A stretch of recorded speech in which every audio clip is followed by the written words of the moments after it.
Okay, here's an overview of your Manifest Destiny and Age of Reform unit for your test. We'll begin with Manifest Destiny, which is occurring between about 1800 and 1850. Okay, so Manifest Destiny, again, is that belief that America is destined to stretch across the continent. So it suggests that the expansion is not only good, but it's something that's bound to happen. It becomes government policy under James Polk, who's the 11th President of the United States. More land is acquired under his administration than anyone else. Okay, so beginning with their territorial expansion, you have 1776, and you have the original 13 colonies from Great Britain. The U.S. declares its independence from Great Britain, and then we move on to B, which occurs in 1783 with the Treaty of Paris, 1783 from Great Britain and ending the war, and the U.S. has the boundaries of the Atlantic Ocean and the Mississippi River on the east and west, respectively. Okay, following this territorial acquisition, you have the Louisiana Purchase, which is done in 1803 from France. Napoleon needs some money for his European affairs. Jefferson wants to buy the city of New Orleans for the port in order to help out farmers in trading down the Mississippi River. He ends up getting all of Louisiana instead. This doubles the size of the United States. After the Louisiana Purchase, the next territorial acquisition is in 1819 from Spain. Okay, this occurs due to Andrew Jackson invading, and Spain is then going to sell Florida, okay, Spanish Florida, to the United States for $5 million. Okay, the next acquisition is Texas in 1845 from the Republic of Texas. Texas annexation. Texas becomes an independent nation from Mexico in 1836. Your northerners fear that it's going to become a slave state, so it's kind of held off for a little while. Fears are finally overcome in your 1844 presidential election. They begin to move forward with that annexation. And then in 1846, you have the Oregon Territory, which is going to be settled, I should say, with Great Britain. There had been a previous treaty that they were going to share that area. It was claimed by 4 countries: Great Britain, Russia, Spain, and the United States. Americans demand, and Polk even says it out loud, 54-40 or fight. Like, we're getting all of Oregon or it's going down, right? We're going to fight for it. They end up compromising at the 49th parallel, and the U.S. accepts that, and so that is what's going to set our northern boundary here at the 49th throughout with present-day Canada. Okay, the Mexican Cession comes after the U.S.-Mexican War, or the Mexican-American War. This is from Mexico. Polk is going to offer to buy that area from Mexico. They refuse. We end up going to war with them. We win. A lot of that war, we'll talk about it in a moment. And it ends with the Treaty of Guadalupe Hidalgo. The United States is going to offer $15 million for the Mexican Cession, which the Mexican Cession and the Oregon Territory are both going to help us achieve Manifest Destiny and being from sea to shining sea. Okay, some of your obstacles within this expansion are obviously technology.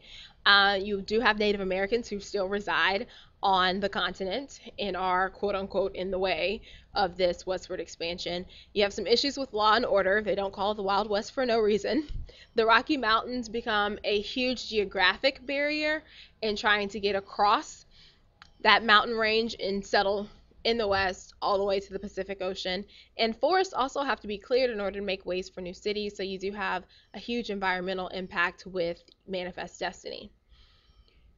So the lure of the West. Why are people going to the West in the first place?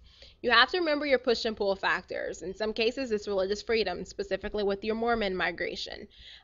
In many cases, they're also looking for jobs. That's where you end up with a lot of your Chinese immigration coming in and working on the Transcontinental Railroad. You have gold that's discovered in California, and so the gold rush is obviously going to bring a lot of people to the West as well, because you're trying to, get rich quick. So you'll have many trails that are going to be established, moving people to the west and helping to establish some settlement in these areas. You would have the California Trail, your Mormon Trail, your Old Spanish Trail, Oregon Trail, Santa Fe Trail.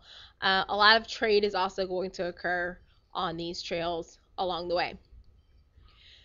There are a lot of effects of Manifest Destiny on the United States of America. First, you have a lot of wars with Native Americans and the whole removal act and policy.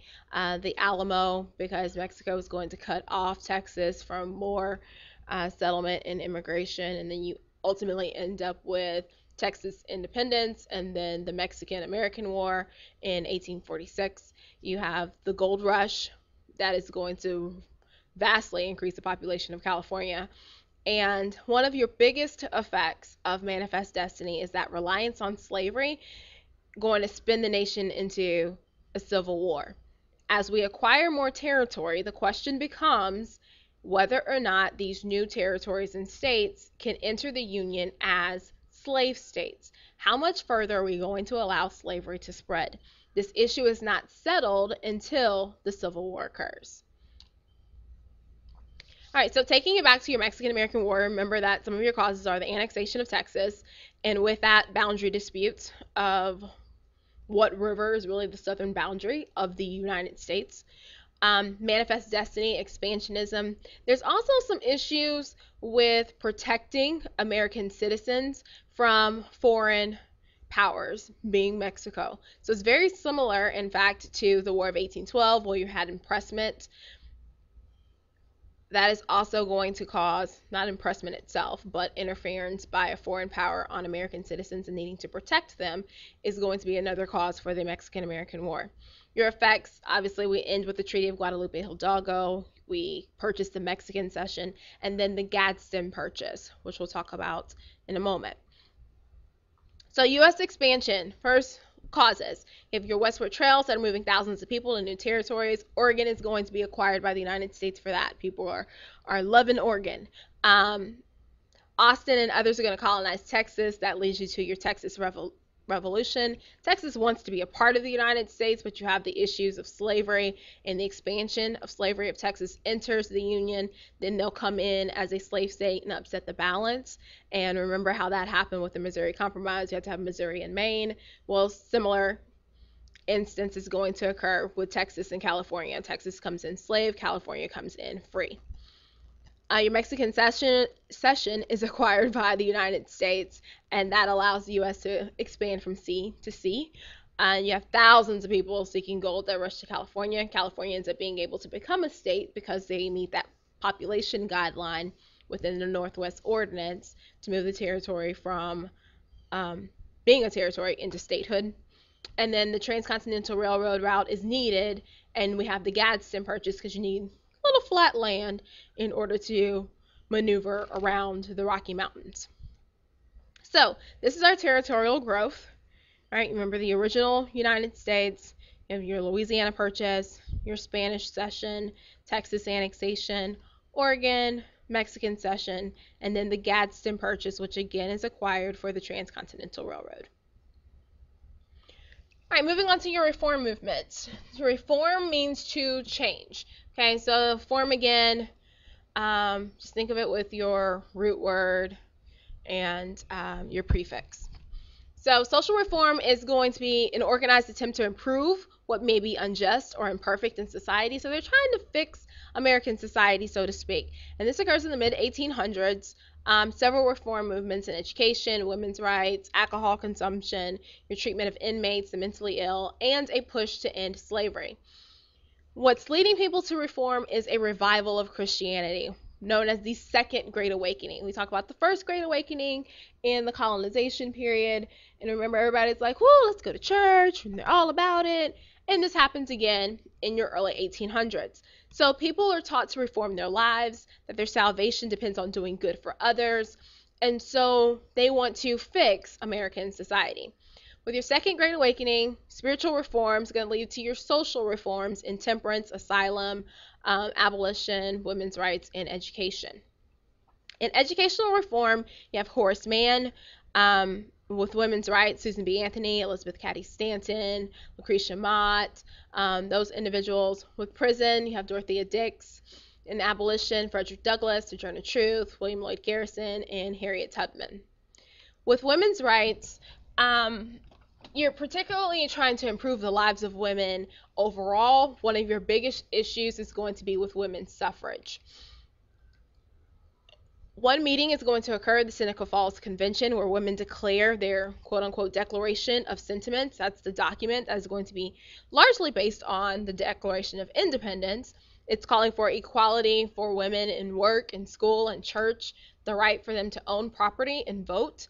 Because women pretty much have no rights and are the property of their husbands or their fathers in most locations. One of your big pushes again is for women's suffrage. It does happen in some individual states, particularly out in the West, but it does not happen overall and have universal women's suffrage for another 100 years. All right, your temperance movement is like most significant reform movements, you're going to try not to withdraw from society, but to change things directly. And so temperance and the women's rights movement are both going to be pushing, or women's suffrage movement, are both going to be pushing for constitutional amendment so that things actually change directly. There's no question about it. There's an amendment about it. It has to be done. With temperance, they want to eliminate social problems by curbing drinking. This is largely led by clergy, so your people of the church. Your reformers argue that the drinking is causing domestic violence, public rowdiness, loss of family income. Things are just crazy because people are drinking. Educational reform, Massachusetts is ahead of pretty much everyone else in having public education, and your schools are supported by community funds. So you have tax-supported education. And a lot of people, especially in the North and in many cases in the West, are going to be for this. It's not so much going to be very well received in the South. Horace Mann is your leader for your educational reform. He's pushing for more training of teachers, expanding the curriculum. He thinks that the Republic needs to have an educated population.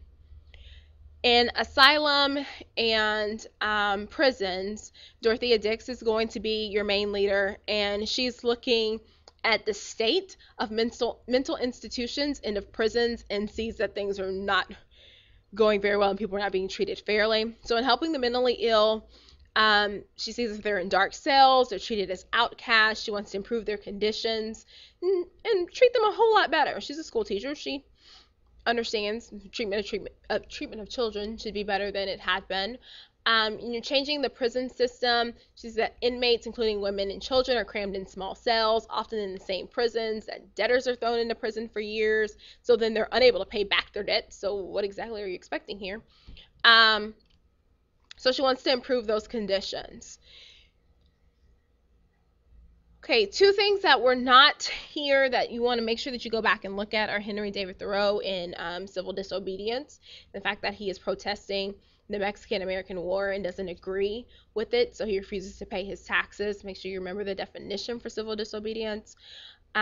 Also, your Hudson River School, make sure that you look back at that information and that they have the depictions of the majesty of American landscapes, and they're inspired by that. If you have any questions, as usual, email me. Make sure that you look over your map and you are familiar with all of your territories. And best of luck on your test.